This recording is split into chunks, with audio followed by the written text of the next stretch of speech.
Hello hi welcome to Kokila's kitchen. இன்றைக்கி நம்ம கிச்சனில் சூப்பரான ஒரு தொக்கு ரெசிபி தான் பார்க்க போகிறோம். சிக்கன் தொக்கு எப்படி செய்கிறதுன்னு பார்க்கலாம். உங்களுக்கு சமைக்கவே தெரியாது அப்படின்னா கூட நீங்கள் இந்த ரெசிபி ட்ரை பண்ணிங்கன்னா உங்களுக்கு சூப்பராக வரும். அதுக்கு ஃபுல் கேரண்டி நான். வாங்க எப்படி செய்கிறதுன்னு பார்க்கலாம். இப்போது அடுப்பில் வானல் வச்சுருக்கேன். வானல் இப்போது சூடானதும் நம்ம 2 டேபிள் ஸ்பூன் அளவு எண்ணெய் சேர்த்துக்கலாம். எண்ணெய் சேர்த்துட்டு எண்ணெய் சூடானதும் இதில் 1 ஸ்பூன் அளவு கசூரி மேத்தி போட்டு அது பொரிஞ்சதும் ஒரு 2 டேபிள் ஸ்பூன் அளவு இஞ்சி பூண்டு பேஸ்ட்டு சேர்த்து அதோட பச்சை வாசனை போகிற வரைக்கும் நல்லா வதக்கி எடுத்துக்கலாம். இப்போ நான் சிக்கனை வாஷ் பண்ணி எடுத்து வச்சுருக்கேன். இப்போ அந்த சிக்கனை பச்சை வாசனை போனதும் இது கூட சேர்த்து நல்லா நம்ம வதக்க வேண்டிதான். இதிலிருந்தே தண்ணி எல்லாம் ரிலீஸ் ஆகும். நம்ம எக்ஸ்ட்ரா தண்ணி சேர்க்கணுன்னு அவசியமே இருக்காது. இப்போ பாருங்கள், பச்சை வாசனை எல்லாம் போயிடுச்சு. நான் வாஷ் பண்ணி எடுத்து வச்சுருக்கேன் சிக்கனை இது கூட சேர்த்து இதை இஞ்சி பூண்டு பேஸ்ட்டோடு சேர்த்து நல்லா வதக்கி விட்டுறேன்.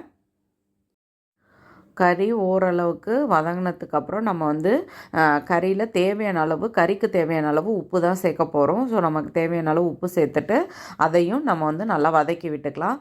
வழக்கமாக நம்ம செய்கிறதில் நம்ம பட்டை கிராம்பு போட்டு தாளிப்போம். அதுக்கப்புறம் தக்காளி வெங்காயம் இதெல்லாம் வதக்கிட்டு அதுக்கப்புறம் தான் சிக்கனை போட்டு வேக வைப்போம். இப்போ இந்த மெத்தடில் நம்ம ஃபஸ்ட்டு கறியை நல்லா வேக வச்சு எடுத்துகிட்டு அதுக்கப்புறம் நம்ம தக்காளி வெங்காயம்லாம் சேர்க்க போகிறோம்.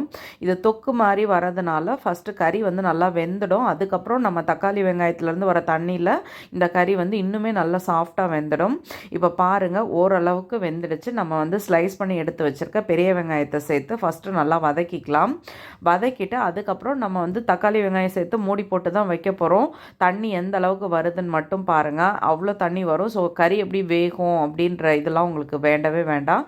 சூப்பராக கறி வெந்து வந்துடும். அடுத்து நம்ம தக்காளியும் சேர்த்து நல்லா வதக்கிக்கலாம். இப்போ வதக்கிட்டு நம்ம அடுத்து மூடி போட்டு சிம்மில் ஒரு 5 மினிட்ஸ் வைக்க போகிறோம். ஆட்டோமேட்டிக்காக அதுக்குள்ளேருந்து தண்ணி நல்லா ரிலீஸ் ஆகி வந்துடும். அந்த தண்ணியிலே கறி வேகணும். அப்போ தான் தொக்கு உங்களுக்கு சூப்பராக கிடைக்கும். இப்போ பாருங்கள், நான் மூடி வச்சுட்டேன்.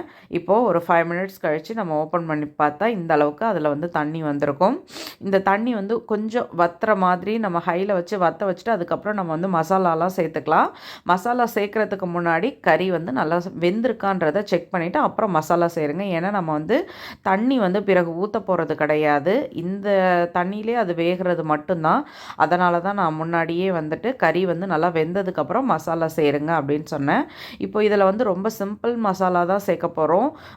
அது இதெல்லாம் எதுவுமே சேர்க்க போகிறது கிடையாது. இப்போ இதில் நம்ம கொஞ்சமாக மஞ்சத்தூள், தனியாத்தூள், தனி மிளகாத்தூள், சீரகத்தூள், அதுக்கப்புறம் மிளகுத்தூள் இவ்வளோ தான் இதில் சேர்க்க போகிறோம். நம்ம காரத்துக்கு தகுந்த அளவு இதில் மசாலாவை நம்ம சேர்த்துக்க வேண்டியதுதான். ஃபஸ்ட்டு மஞ்சத்தூள் சேர்த்தாச்சு. அடுத்து தனியாத்தூளை சேர்த்துக்கலாம். தனியாத்தூளும் சேர்த்துட்டு அடுத்து தனி மிளகாத்தூள், சீரகத்தூள், அப்புறம் நம்ம மிளகுத்தூள் சேர்த்துக்கலாம். சேர்த்துட்டு நல்லா இந்த எண்ணெயிலேயே நல்லா மிக்ஸ் பண்ணி எடுத்தோம்னா நம்மளோட தொக்கு சூப்பராக ரெடி ஆகிடும். இப்போ பாருங்கள், நல்லா வதக்கி விட்டுக்கலாம்.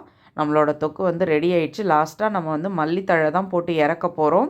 இந்த பச்சை வாசனை போகிற வரைக்கும் அந்த இருக்கிற எண்ணெயிலே நம்ம நல்லா வதக்கி விட்டுக்க வேண்டியதான். சப்பாத்திக்கு ரொம்ப சூப்பராக இருக்கும். சப்பாத்தியோட அதுக்கப்புறம் நான் பரோட்டாவோட சாப்பிட்றதுக்கு இது ரொம்பவே நல்லாயிருக்கும். நல்லா தொக்கு பதத்தில் இருக்கிறதுனால நம்மளுக்கு இது ரொம்ப சூப்பரான காம்பினேஷனாக இருக்கும். ட்ரை பண்ணி பாருங்கள். நம்ம வெளியில் எடுத்துகிட்டு போகிறோம், அதுக்கு கிரேவிலாம் பண்ணி எடுத்துகிட்டு போனால் கெட்டு போயிடும், தேங்காய்லாம் போட முடியாதுன்ற சூழ்நிலைக்கு இந்த மாதிரி ட்ரை பண்ணி பாருங்கள். டேஸ்ட்டும் சூப்பராக இருக்கும். அதே மாதிரி அவ்வளோ சீக்கிரம் கெட்டும் போகாது. இப்போ சூப்பராக நம்மளோட தொக்கு ரெடி ஆகிடுச்சு. அவ்வளோதான். நம்ம பவுலில் மாற்றிக்கலாம். லாஸ்ட்டாக இறக்குறதுக்கு முன்னாடி நம்ம மல்லித்தழையை போட்டு இறக்குனா சூப்பராக இருக்கும். இது பார்க்குறதுக்கு மட்டும் இல்லை, டேஸ்ட்டுமே ரொம்ப சூப்பராக இருக்கும். ட்ரை பண்ணால் விடவே மாட்டீங்க. சுட சுட சூப்பராக நம்மளோட சிக்கன் தொக்கு ரெடி ஆகிடுச்சு. நீங்களும் வீட்டில் ட்ரை பண்ணி பாருங்கள். கண்டிப்பாக உங்களுக்கு பிடிக்கும். வீடியோ பிடிச்சா லைக் பண்ணுங்கள். என்னோடய வீடியோ உங்களுக்கு யூஸ்ஃபுல்லாக இருந்தால் சப்ஸ்கிரைப் பண்ணிக்கோங்க. மறக்காமல் செஞ்சு பார்த்துட்டு உங்கள் கமெண்ட் சொல்லுங்கள். ஃப்ரெண்ட்ஸ் அண்ட் ஃபேமிலிக்கு ஷேர் பண்ணுங்கள். எப்பொழுதுமே உங்கள் லவ் அண்ட் சப்போர்ட்டை கொடுத்துக்கிட்டே இருங்க. தேங்க்யூ.